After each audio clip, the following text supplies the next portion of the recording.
प्रिया तिवारी। आज हम लोग ईवीएस क्लास 4 चैप्टर नंबर 4 करने जा रहे हैं, जिसमें हमें पढ़ना है। एक छोटी सी बच्ची है जिसका नाम अमृता है।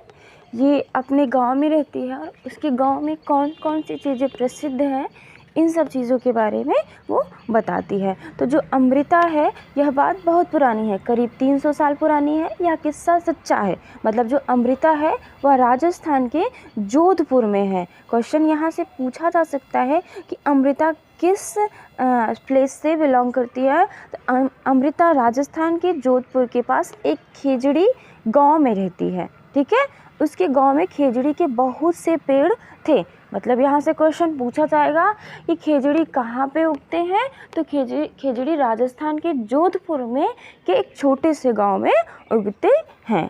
ठीक है, फिर आगे हम लोग पढ़ते हैं कि अमृता जो है क्या करती है। ठीक, अब पेड़ खतरे में है। समय बीतते गया, अमृता बड़ी हो गई। एक दिन वह अपने पेड़ों से मिल रही थी, तभी उसने देखा कि गांव में कुछ अनजान लोग, मतलब क्या होता है कि एक दिन ऐसे पेड़ बड़े हो गए और कुछ लोग उन पेड़ों को की कटाई करना चाहते हैं। तो अमृता इस बात को सुनकर काफ़ी परेशान हो जाती है। अब होता क्या है, हम लोग इसमें से जो इम्पोर्टेंट पॉइंट है जो एग्ज़ाम में आएंगे उसी को हम लोग डिस्कस करेंगे। ठीक है, तो यहाँ पे कुछ खास नहीं है। हाँ, ये वाला पॉइंट बहुत इम्पोर्टेंट है पूरे स्टोरी में कि खेजड़ी या रेगिस्तानी इलाके में खूब पाया जाता है। इसे ज़्यादा पानी की ज़रूरत नहीं पड़ती है। इस पेड़ की छाल दवा के काम आती है और इसकी लकड़ी को कीड़ा भी नहीं लगता। इस पेड़ की फलियों की सब्जी भी बनाई जाती है। इसकी पत्तियाँ वहाँ पर रहने वाले जानवर खाते हैं और इसकी छाया में तुम जैसे बहुत से बच्चे खेलते भी हैं। मतलब ये बता रहे हैं कि जो हमारा ये खेजड़ी पेड़ है, ये राजस्थान के जोधपुर के एक छोटे से गांव में ग्रो करता है और इसकी पेड़ से की छाल से दवा भी बनाई जाती है। ठीक है, और इसके पेड़ के नीचे हम लोग खेल भी सकते हैं, ये बता रहे हैं। इनकी पत्तियों को जानवर खाते हैं। ठीक, मेरा नाम अनीता खुशवाहा है। मैं मुजफ्फरपुर ज़िले के बोचाहा गांव में रहती हूं, जो बिहार में है। यहाँ से एक क्वेश्चन बन सकता है कि बोचाहा गांव किस स्थान पर है। तो बोचाहा गांव मुजफ्फरपुर के ज़िले में है, जो कि बिहार में है। ठीक है, अब बता रहे हैं कि जो है मैं मधुमक्खी पालने का काम भी करती हूँ। तो जो अनीता है ये मधुमक्खी पालने का काम करती है। ठीक है, और जब मैं छोटी थी तो बकरियां भी चराती थी। मेरा भी स्कूल जाने का मन करता था, पर माँ पिताजी को लड़कियों का स्कूल जाना पसंद नहीं था। मतलब यहाँ पे ये बता रहे हैं कि मैं भी स्कूल जाना चाहती थी, पर लड़कियों को, मम्मी पापा को, माता पिता को उनकी लड़कियों को स्कूल जाना पसंद नहीं था। इस तरीके से अब बता रहे हैं यह एक सच्ची कहानी है। अनीता खुशवाहा एक चमकता सितारा, गर्ल स्टार है। मतलब जो अनीता खुशवाहा है एक गर्ल स्टार है। यह चमकते सितारे उन साधारण लड़कियों की असाधारण कहानियाँ हैं जिन्होंने स्कूल जाकर अपनी ज़िंदगी बदल दी। बच्चों से किताब के अंतिम मतलब ये बता रहे हैं कि जो ये अनीता खुशवाहा एक चमकता सितारा, गर्ल स्टार कहते हैं, ये सच्ची कहानी है। और ये ऐसी लड़कियां हैं जो कि स्कूल जाकर अपने इतिहास को बदल दी। देखो यहाँ पे ये पॉइंट बहुत ही ज़्यादा इम्पोर्टेंट है। क्या है आरटीई अधिनियम 2009? यह 6 से 14 साल के सभी बच्चों को मुफ्त एवं अनिवार्य शिक्षा का अधिकार देता है।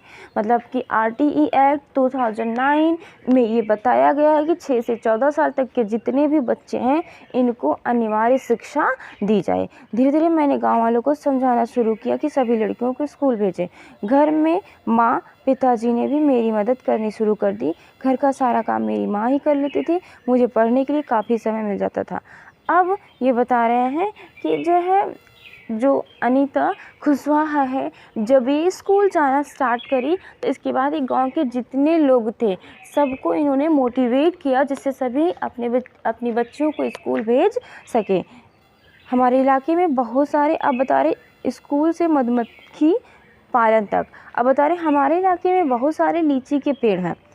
लीची के फूल मधुमक्खियों को लुभाते हैं, मतलब जो मधुमक्खियाँ होती हैं वो सबसे ज़्यादा लीची के फूल पर ही आती मंडराती हैं। इसलिए यहाँ लोग मधुमक्खियों को पालकर शहद बनाने का काम करते हैं। मैंने सोचा कि क्यों ना मैं भी यह काम कर लूँ।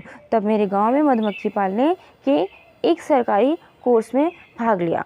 कोर्स में भाग लेने वालों में मैं अकेली लड़की थी। ट्रेनिंग में मुझे पता चला कि अक्टूबर से, मतलब जब मधुमक्खी पालन की बात हो रही है तो ये बता रही हैं कि जब मैंने ट्रेनिंग स्टार्ट करी तो ट्रेनिंग स्टार्ट करने के बाद मुझे पता चला कि जो मधुमक्खी पालन है वो अक्टूबर से दिसंबर तक ही होता है। ठीक है, तक का समय मधुमक्खियों के अंडे देने का होता है। मतलब जो मधुमक्खियाँ होती हैं वो अक्टूबर से दिसंबर तक अंडे देती हैं।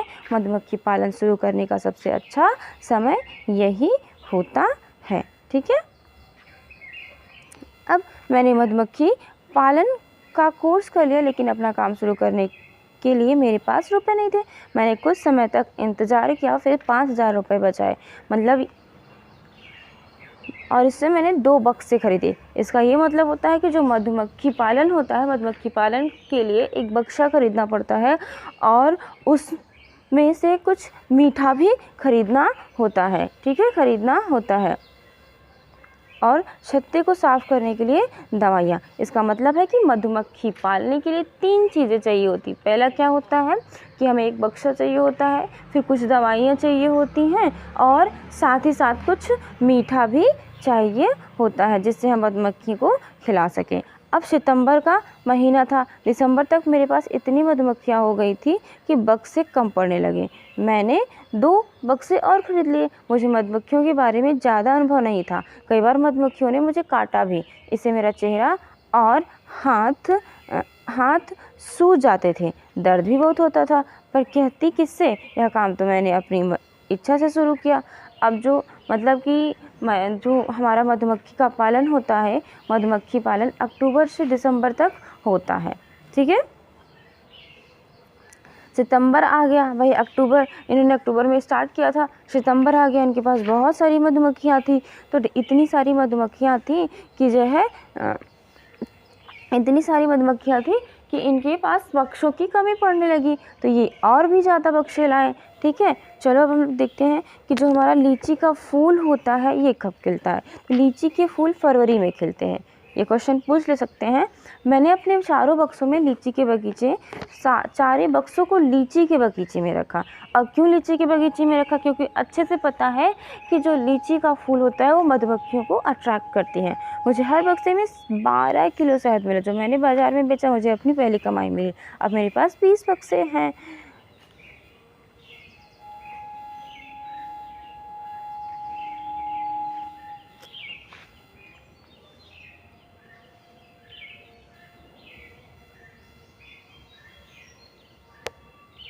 अब देखो क्या बता रहे हैं, जो मधुमक्खी होती है हर छत्ते में एक रानी होती है, एक रानी मक्खी होती है जो अंडे देती है। छत्ते में कुछ नर मक्खी भी होते हैं। छत्ते में बहुत सारी काम करने वाली मक्खियाँ भी होती हैं। ये दिन भर काम करती हैं, शहद के लिए फूलों का रस छोड़ती हैं। जब किसी मक्खी को रस मिल जाता है तो एक तरह का नाच करती हैं। उससे दूसरी मक्खियों को पता चल जाता है कि रस कहाँ है। वे रस से शहद बनाती हैं। छत्ता बनाने का काम भी इन्हीं का होता है और बच्चों को पालना भी। ये ना हो तो ना छत्ता बने और ना ही शहद इकट्ठा हो। मतलब बता रहे हैं कि एक रानी मक्खी होती है और इसके बाद नर मक्खी होते हैं।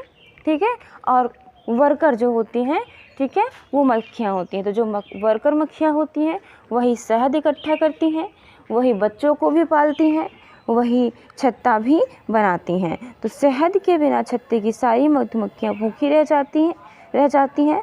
नर मक्खी छत्ते के लिए कुछ खास काम नहीं करते हैं। मतलब जो नर होते हैं उनका भी कुछ खास रोल नहीं होता है।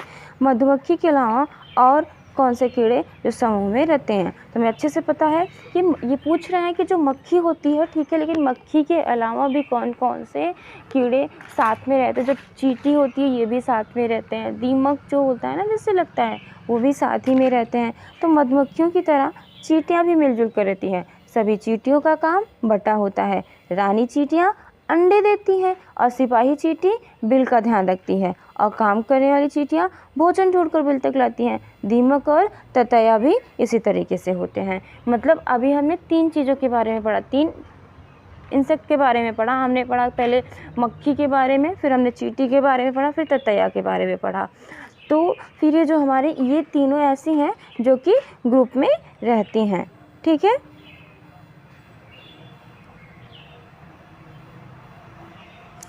Thanks for watching this video. अगर वीडियो पसंद आए हो तो please like share and comment.